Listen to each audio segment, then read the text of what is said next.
it's the next level.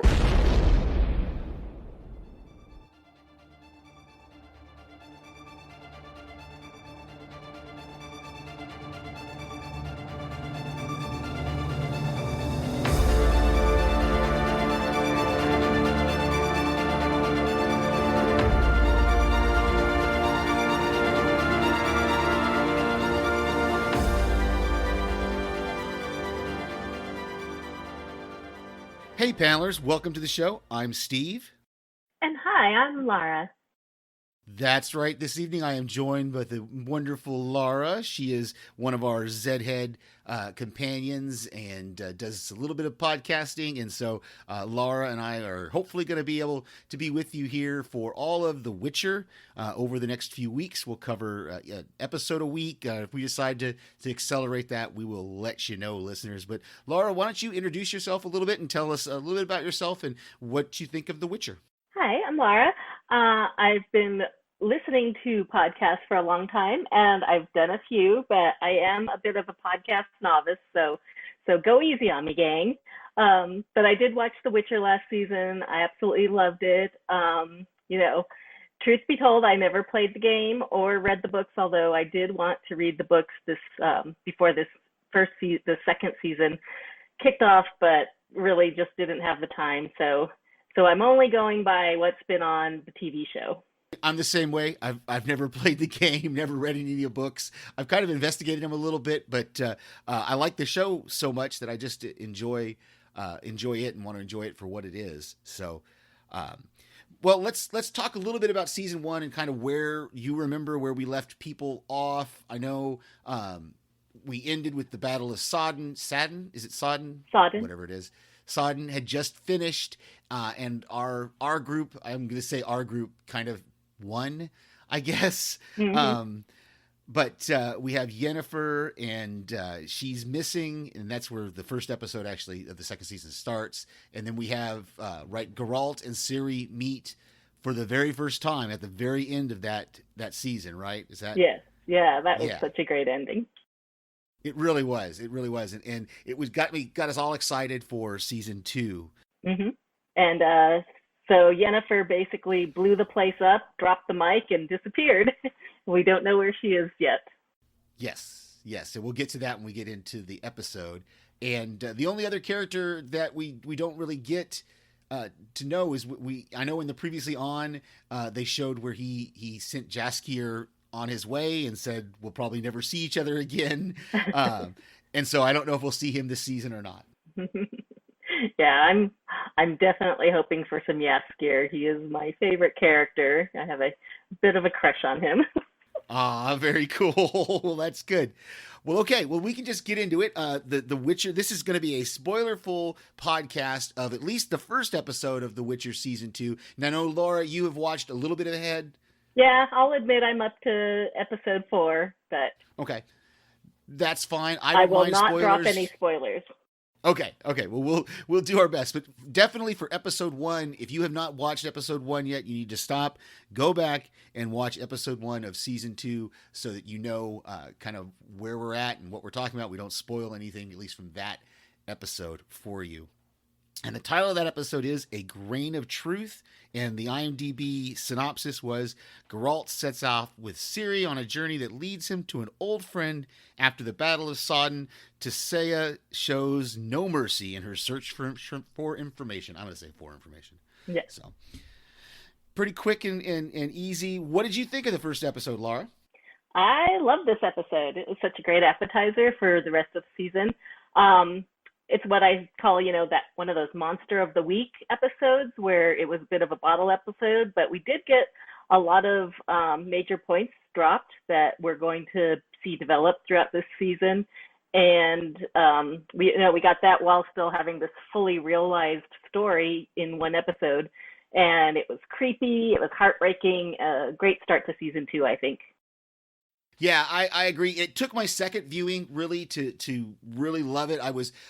I'll admit the first viewing through I was kind of bored until that epic fight there at the end, and then it caught me up. And so when I went back and rewatched it, though, I picked up all these little things that I missed on that first watch that would have made it probably not as boring to me. But no, I liked it. I like what they're setting up for the rest of the season. I like that it appears anyway that we're going to get a straightforward storyline this season. We're not going to be flipping back and forth between time frames like we did last season. Yeah, we'll see. They might pull a fast one on us, but that was a cool time switch that they had last season. Yeah, we might get some flashbacks with the Witcher stuff, but we'll see what we've got going on. So with that, we will go straight into our top 5 highlights or discussion points. And Lara, why don't you go ahead and kick us off? Okay, my number 5 point was I love that this was a Witcher retelling of the classic Beauty and the Beast story. If people didn't get that, it's pretty obvious. He looks a lot like Disney's The Beast, and he's got these great powers. Things move around the castle on their own, similar to the animated characters of Beauty and the Beast. But Nivelin's powers, I just love how much fun he had with them. He'd call up a meal and it would just drop onto the table. He'd call up a bath and it would just drop from nowhere. And that was Nivelin was played by Christopher Hivju. I probably said that wrong. That Tormund Giantsbane from Game of Thrones. If people didn't catch that, yeah. So it was really nice to see him again. And even behind all that CGI, you could see just so much emotion on his face and just the jubilance and actually the heartbreak at the end. He was great. It was a great appearance by him. Yeah, this was one of my discussion points. Nivelin was one of mine as well. I love the introduction to him, and I really I dug the character, man. I was like, this guy's really cool. He's fun. Like you said, he's conjuring up food. He's cheating at the knife throwing. He knew, obviously the first watch, I didn't know this, but he knew that he didn't give her the dress, but he plays right along with her saying, "Oh, thank you for the dress," Mm-hmm. And I just love that we get to see these kind of friends of Geralt. But you could see in the second watch, I could see there was some suspicion growing on Geralt, and we'll talk maybe a little bit more about that as we go through. And he talks about his curse, and he kind of plays it off. But then at the end, when we find out exactly what everything was, that it was, I was totally blindsided by the fact that he had raped the priestess, and it was just he was a horrible person. Really, he allowed that whole town to get killed just because he had this girlfriend, I guess, who was feeding off him. Mm-hmm. And just and like, I do get the heartbreaking part of it too, because he had to lose his love in order to break his curse. Mm-hmm. Yeah, it was sad. As you talk about the Beauty and the Beast kind of thing, it's kind of a twist on the way their curse was broken as well, because they stayed together and got to be together, but of course that didn't happen for him, unfortunately. Yeah, that's why it's the Witcher retelling of the Beauty and the Beast. It's not going to have the happy ending you expect. Exactly. So that was right there along with you. What's your next one? My next point was the creature design of Verena the Bruxa. She was just amazing. She had this like insectoid, I don't know, sort of creation to her. She's obviously supposed to be some sort of vampiric creature, like traditional vampires, but she just moves with this crazy kind of twitchy motion that looks like a praying mantis. She climbs up the walls kind of like a spider, and it kind of reminded me of Jeff Goldblum from The Fly, when he's changing into the Fly and he's got his little weird twitchy motions and everything. I love her giant eyes and the fact that she talks to Ciri telepathically and is just climbs up on her, and you think she's gonna do something to Ciri, and she doesn't. She's very sweet to her, actually. Mm-hmm. She gives her the dress, but then you see her later, and you see the real creature come out, and she's got like these 2 rows of teeth.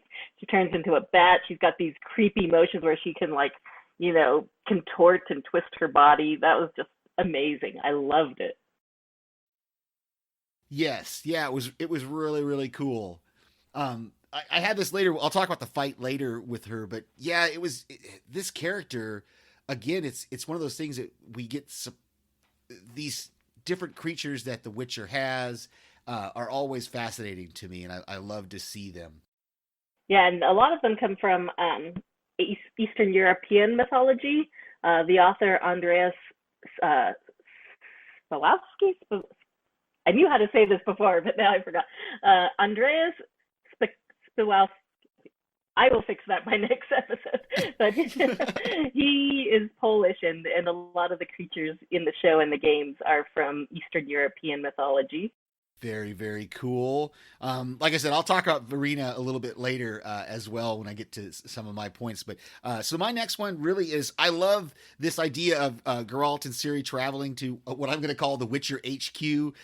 How did he say it? Kaer Morgan.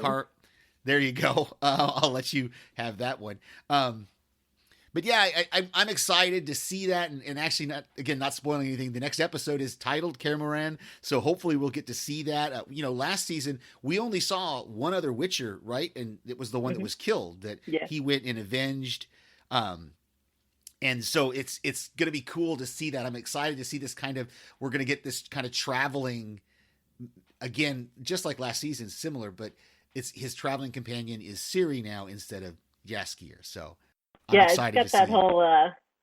I kind of felt that kind of like the Hound and Arya kind of situation where you got this gruff, tough kind of loner of a guy, and he's got this girl in tow that he's got to take care of. So we'll see how that relationship develops. Yeah. I love the conversation he has with Roach about her, and so really, really cool. So what's your next one? My number 3 is Tissaia and her powers. We get to see some more of the powers that she has. She's walking the battlefield and she can touch all of the dead soldiers and see their final memories. She's going through trying to find Yennefer. We also get to see her heal Triss, who's almost dying there. She's having these seizures and they're about to lose her, and Tissaia brings her back from that. And most of all, we get to see her go totally medieval on the Black Knight by just sinking her fingers into his head and doing some sort of mental torture on him. That's who it was. I thought that guy was the shapeshifter guy from last season. So I was confused about who the prisoner was. So I'm so glad you recognize these characters a little bit better than I do. Yeah, this was one of my points as well, just her using her powers. And that was so creepy the way, and I'm sure it was easy. She just curled her fingers. They didn't have to do too much. But when she put her fingers inside the guy's head and his face kind of stretched out, it was terrifying. But then, she's cold, man, because she says, how did she put it? She said, I'm going to leave you empty and broken or something like that. And I'm going to take all these memories out of your head and you'll just be an empty shell. So yeah, Taissa is definitely one to watch. And having just come off watching Wheel of Time, all these women kind of mages and sorceresses and stuff is kind of cool to see and watch. Yeah, we thought she was kind of a rigid instructor of all these sorceresses, but now we actually get to see that she's got some sick powers. She's not afraid to use them. Well, yeah, and I think it's interesting too that she realizes that she got Yennefer to kind of tap into the chaos magic to win the battle, and she's kind of almost now. She cares about Yennefer. She wants to find her and make sure she's okay after this tremendous battle. So it's an interesting side to see of her that we didn't really see last time. Yeah, almost that motherly side of her. Right. So that was your number 3 that kind of matched up with one of mine as well. So what's your number 2? The story that Nivellen tells Ciri. It's just a small part of the show, but I believe this must be dropping some serious foreshadowing for events that are to come in the series.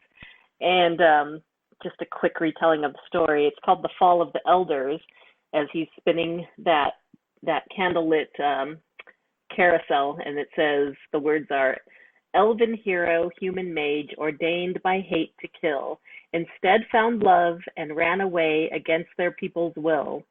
Into bliss the two did wed, a baby on the way, a child born to parents dead that fateful winter's day." So I think that's giving us a little hint as to the history of the continent, but it's kind of parallel series story as well. You know, she was this powerful baby born to two people from opposite worlds who weren't meant to be together, and her parents died before she could, remember them. Yeah, and I love the kind of gender role reversal Hmm. the tale had, that the elven warrior was the female and the human mage was the male of the couple. I thought I didn't really pay attention at the first time, but the second time I really cued in on that. Thought that was kind of cool to see that kind of gender swapping of what we would normally think. The warrior would be the man, Yeah. and the woman would kind of be the more sorceress side. So I like that. I like the thing that I was kind of interested to ask you about this is because maybe I'm misremembering, but Ciri mentions the hedgehog man that Geralt told her about. Isn't that her father? Wasn't that the Yeah. couple? Yeah. That's so Geralt told her the story of the hedgehog man and his wife or his lover, but he didn't tell her that was her parents. Yeah, I don't know So why he omitted that, but maybe he just thought she wouldn't really appreciate the fact that her father was a hedgehog. that could be, and she finally opens up to him at the end that she has some sort of dark power. She doesn't really tell him what it is because she has that same kind of banshee scream as Hmm. what Verena had. So that's what Verena kind of saw in her. So very cool. Thank you for retelling that story because that was lovely to hear. My next one is Yennefer and Fringilla. This was an interesting interaction between the two of them as they're traveling, and Yennefer kind of trying to pull her into going back to the north, and Fringilla saying, well, it's not about, how does she put it? It's not about money, it's not about power, it's about liberation. Hmm. And her kind of, she realized being sent to a kingdom that she didn't really want to be sent to or didn't know anything about, that it's all about uh, what's the word I'm searching for? They're captives in a way. Hmm. And so they're trying to free, the South is trying to free the country from the hold of the mages. And that kind of both of them, went against the rules, even though Yennefer was kind of given permission to use the chaos magic. Fringilla just tapped into the chaos magic on her own, kind of thing. I think it's interesting that Geralt keeps saying that Yennefer is dead. And Yeah, and I didn't what do know you, if he said dead or just gone. I thought that was very strange. Well, obviously, in most shows they don't reveal the whole truth because then there'd be no story. But right. Tissaia tells him that she never says that Yennefer's dead when he asks her. She just says that she's not there anymore. She was the reason they won the war. But I'm like, yeah, but is she dead? Because Yeah. she, And I there's think to always say a this minus option that she yeah. could have been taken prisoner. I think Tissaia said that she was gone, Hmm. and I don't know how Geralt took that. Maybe Geralt took it as that she's dead, or maybe she's dead to him because of the whole breakup thing from Yeah. last season. They showed us that where she, it was he made that wish to the genie, and that's kind of she's thinking, oh, the only reason we fell in love is because you made a wish, and he's like, no, this is real, and she basically breaks up with him and says she never wants to see him again. And so maybe this is his way of kind of um, holding, that's his way of releasing it, maybe, that if he just believes she's dead, he can move on. That's what I'm searching for. He can Oh, move on from her. yeah, that's a good theory. I think he does believe that she's dead. I think he's really hurt when he tells Ciri, and Ciri asked who Yennefer is, and he said it doesn't matter. She's gone now. So he doesn't out and out say she's dead, but I have a feeling that by the look on his face that he thinks she's dead, or he just wants, like you said, to believe that she's dead so that he could, you know, erase her from his life or something. Yeah, yeah. Okay. So what is your number one? My number one was the reveal of Nibelung's true crimes and the reason for his curse. So, like you said, he finally admits that that he was cursed because he raped the priestess of the temple, and that is the only thing that breaks the spell because he said he's tried many times to kill himself. the title of the episode is A Grain of Truth, because he keeps going back to these old fables and believes that there might be a grain of truth to them, because he's trying to find a cure for his curse. And then the only cure is the fact that he has to try and kill and watch his beloved die, and that's the only thing that turns him back into a human, because he has to experience that pain that he imposed on another person. Yeah. My number one kind of plays into that a little bit as well, is that going back to Verena, we talked about a little bit that she and Ciri have similar power, and she kind of recognizes that in Ciri, and she says that to her, and almost trying to put a hint of division between Ciri and Geralt, saying that, well, you're a monster too, and he's eventually going to kill you because he's a monster killer. Yeah, I have a feeling that's the little hints that you get dropped here, that Ciri is an other. She's not quite human. There's something different about her. Yeah, and I totally missed him going back to the town and finding the merchant's family there slaughtered, and then realizing that it can fly, and so he knew it was a Bruxa, and he comes back to Neville's house there, and he takes that potion. I love what they did with his eyes when he takes that potion. And Henry Cavill is just like, he was big last season, but he looks like he's bulked up even more. Maybe they're using some CGI to make him look even bigger. I don't know. Yeah, I might have to do a side-by-side comparison, but maybe it's his armor too. I think he's sporting a new armor this season. It could be. That could be it too. And I had totally forgotten that he walks in on her feeding on Neville, and that's kind of what kicks off the fight. And that fight, I think I timed it. It was like almost 5 minutes of screen time.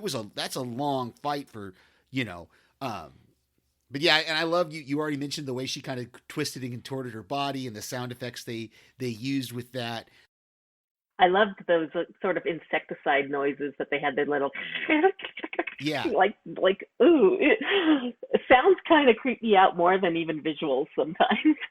Yeah, and I kind of didn't get the second, like, I understand she's proclaiming her love for Neville, and do you think she was going to try to kill him? Because as she's pulling herself toward him, she says, if I can't have you, nobody has you, or something to that effect. She says. I think she would have tried to kill him. I mean, it's kind of that obsessive love that if I can't have you, no one can. But also, I think he was perfectly willing to let her, because I don't think he wants to live without her. Yeah. Totally. That's totally what we see at the end. And I got also in the second viewing that he stabs her because she's threatening Ciri there. And that's why he stabbed her through. And then as she's dragging herself toward him, Geralt cuts her head off. But she does declare her love right there. Like you said, the whole Beauty and the Beast thing before she gets her head cut off. I mean, that was one honorable thing he did. He did promise Geralt that Ciri would be safe. And the only time he takes action to stop Verena is to protect Ciri.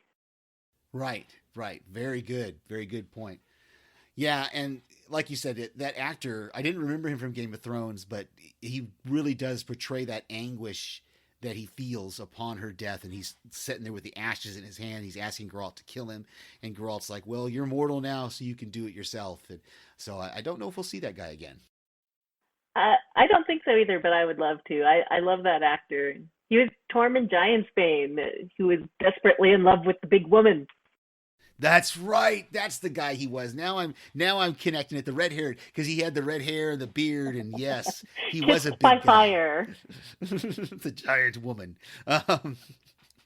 So we've got some notes here. Anything that we haven't already talked about? One thing is that beginning scene where Tissaia screams Yennefer, and then you hear Geralt say Yennefer right in the background. That is the exact scene that Ciri has the dream of in the final episode of season 1. Oh, because if you go back and it's not, I don't think it's the same shot, but the sound is the same. Tissaia screams for Yennefer, and then you hear Geralt in the background screaming for Yennefer, and that was that premonition dream that Ciri had. Okay. Yeah, and part of that also at the beginning, the guy says 4,000 of this of their people, 5,000 of this other kind died. So basically 9,000 dead on their side of things, but that the Nerf, what is it? They're Wolf Nerflanders, Guardians, Guardians, or shit guard, or as shit. Yennefer calls it. Exactly, exactly. They lost 20,000 Yeah. of theirs, but even then, they're like, we don't know how many reserve troops they have coming up. So, yeah, that was really really good. Did he eat something out of that dead carcass there Yeah. at the beginning? And I couldn't tell if it was a wolf or a deer. Yeah. Um, I thought it was a deer of some sort, okay. or some sort of deer-like creature, but I think he does eat the meat of it, and I don't know why he does.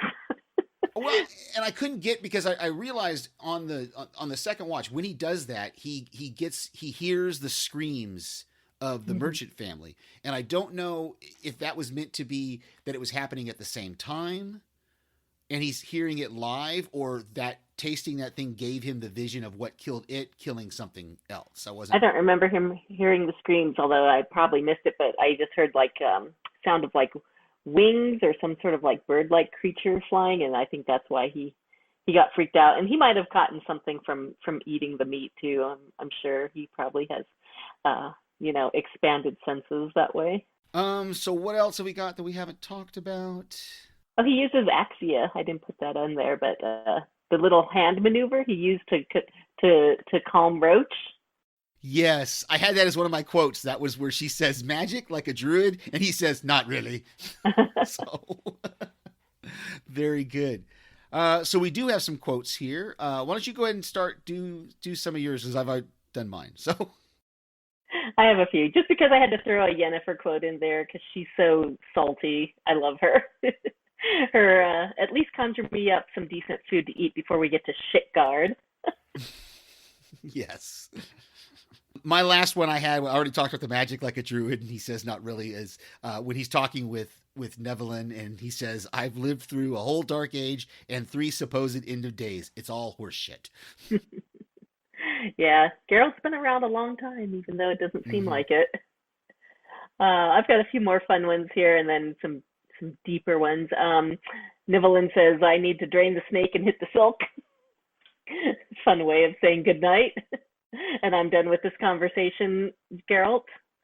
Ciri and Verena are having a conversation, and Ciri says, "Monsters do bad things," and Verena's answer is, "Humans do bad things to everyone." Oh, sorry, Mm-hmm. Ciri said, "Monsters do bad things to people. Humans do Right. bad things to everyone." And Right. Nivelin says, "Monsters are more than just horrid looks and claws and teeth. Monsters are born of deeds done, unforgivable ones," which we find out is true in Yes. this episode. Yes, I think that's going to be a theme you think running through this season about the whether the monster is good or bad, or what makes the monster good or bad, or what makes the human good or bad. Is it innately what they are, or is it the things they do? Hmm. Yeah, and I think we saw that in last season, and in lots of monster films. It's usually the humans who are more of the monsters than the monsters themselves. Um, of course, you mentioned Geralt's line, "You're mortal now, do it yourself," after Nivelin begs Geralt to kill him. And this final one from Geralt, when he's talking to Ciri, "Fear is an illness. If you catch it and you leave it untreated, it can consume you." Yeah, that's interesting. And that whole discussion he had with Nevelyn about why Witchers take children was something we didn't really discuss too much. And so I wonder what's going to happen here because I don't remember how old was Geralt when he was a little kid, wasn't he? When he was Yeah, taken and bred, basically trained to become a Witcher from the flashbacks we saw. he looked like He was, about 7, 8, maybe yeah, 9. younger than what Ciri looks now. Hmm. Um, so that'll be And interesting to the one see thing I how. do know about the Witcher mythology from the books and the games is that Witchers are almost always exclusively male. In fact, they Okay. are exclusively male.